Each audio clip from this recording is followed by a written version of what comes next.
Բրավո Հայաստան։ Քանշմա Գրեգորիի հիացական վերաբերմունքն ուղղված է հատիսում կառուցվող Հիսուս Քրիստոսի աշխարհում ամենաբարձր մոնումենտալ արձանին։ Իռլանդացի մարզիկը, որն իր հետքն է թողել մարտեր առանց կանոնների մարզաձևում, նախագծի մասին տեղեկացել է սոցիալական ցանցերից եւ սոցցանցերով էլ արտահայտել է իր հիացմունքը։ Միայն Instagram-ում նրան հետևում է 46 միլիոն մարդ։ Հիացել, տպավորվել ու արդեն երազանք դարձրել իր համար։ Ուզում է իր հայրենիքում Իռլանդիայում եւս կառուցել փրկչի արձանը։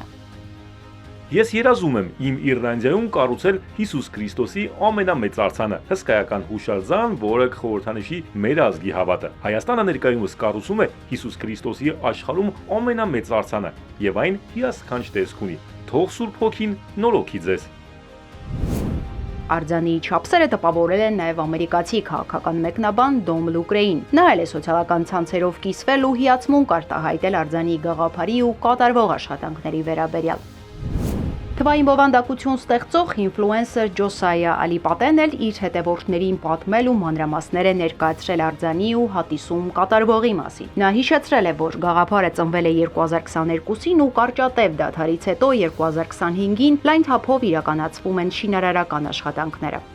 Հատիսում կառուցվող նախագիծն ամբողջությամբ ֆինանսավորվում է Ծառուկյան ընտանիքի կողմից առանց որևէ պետական միջոցների ներգրավման։ Այն առաջին անգամ ներկայացվել է 2022 թվականին որպես հույսի եւ վերածննդի խորհրդանիշ, թեև աշխատանքները ժամանակավորապես դադարել էին, 2025 թվականին շինարարությունը կրկին ակտիվացել է եւ ներկայում ընթանում է արձանի տեղադրման գործընթացը։ Ֆինանսական կրթության փորձագետ ինֆլուենսեր Ջոշ Ռինկոն, որը եւս միլիոնավոր հետևորդներ ունի սոցցանցերում, համալիրի կառուցումը համարում է հավատքի հետ կապված ամենահամարձակ նախագծերից մեկը, որը երբևէ տեսել է ժամանակակից աշխարհում։ Ասում է, Հայաստանը պատմության մեջ առանձնահատուկ տեղ ունի որպես քրիստոնեություն ընդունած առաջին ազգ եւ այս հզոր նախագիծն այդ ժառանգության շարունակությունն է լինելու։ Հայաստանում վերհառնող Հիսուս Քրիստոսի աշխարհի ամենամեծ արձանը չի լինելու զուտ խորհրդանիշ, այլ կանգնելու է իտես աշխարհին, որպես հավատքի ու համախմբման առհավատչա։ Սա թրենդների, զբոսաշրջության կամ քաղաքականության մասին չէ։ Սա ինքնության մասին է։ Մեր ժամանակներում, երբ հավատքը հաճախ մղվում է անձնական դաշտ կամ կարծես թե քողարկվում, Հայաստանն ընտրում է հակառակ ուղին։ Ուղերձը հստակ է։ Երբ մի ազգ արժևորում է Քրիստոսին, դրանով աշխարհին ուղղված հզոր հարց է բարձրացնում։ Հանուն ինչի ենք մենք պատրաստ ոտքի կանգնել, երբ հավատքն այլևս նորաձև չէ։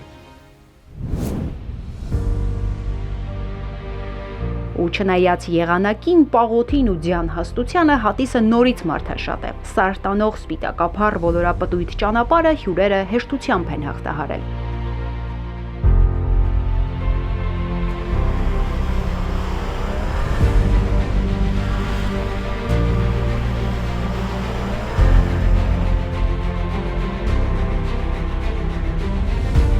Որպեսզի շինարարությունը չդադարի ու աշխատողներն էլ ցուրտը չշնչեն, այստեղ ստեղծվել են բոլոր պայմանները։ Հատիսում նույնիսկ այս եղանակին շինարարությունը չի կանգնել։ Ձմռանն էլ աշխատողներն ամեն օր բռնում են լեռ տանող ճանապարհը։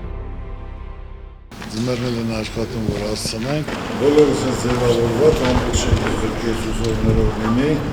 աշխատողները վիտրաժներ լինելու, սրբապատկերներով, բոլոր ապատոններ ապակյալ լինելու, որ ամբողջ Երևանը Երևան։ Երկարությունը ասենք երկրում 50 մետր։ Հատիս բարձրացող յուրաքանչյուրին է Ծառուկյանը ներկայացնում կատարվածն ու ցույց տալիս, ավարտից հետո ինչ տեսք կունենա համալիրը։ Հիմա այն կողքը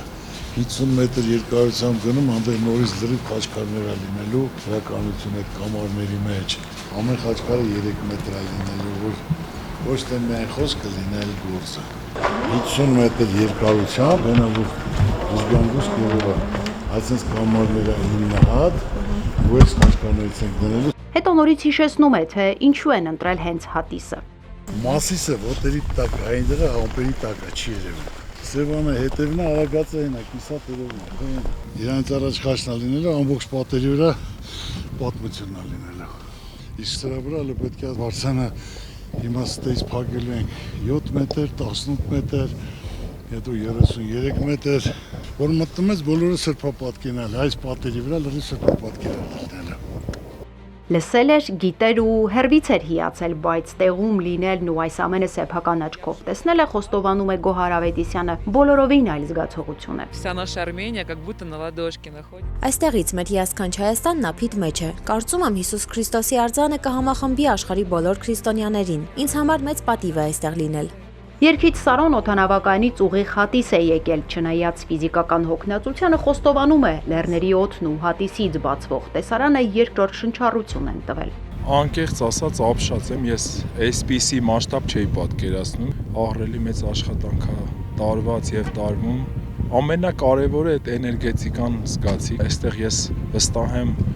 հազարավոր միլիոնավոր մարդիկ են գալու, հիացած եմ ուղղակի։ Ճոպանուղին, որն ունի 140 վագոն, արդեն պատրաստ է եւ շահագործման կհանձնվի գարնանը։ Սա թանգարանա լինելու մարդիկ գալով իրենց աղոթքով, իրենց հավատքով, իրենց սպասելիքով, հույսի, հավատի իրականացման տեղալ են, Աստծո կամոք։ Սա պետք է մեր ազգին տա հաշտության, համերաշխության ու երաշխիք։ Մարդկանց մոտ պետք է նախանձն ու չարությունը վերանա։ Մարդիկ պետք է կամեցող լինեն, բարի լինեն, քարը քարին դնեն,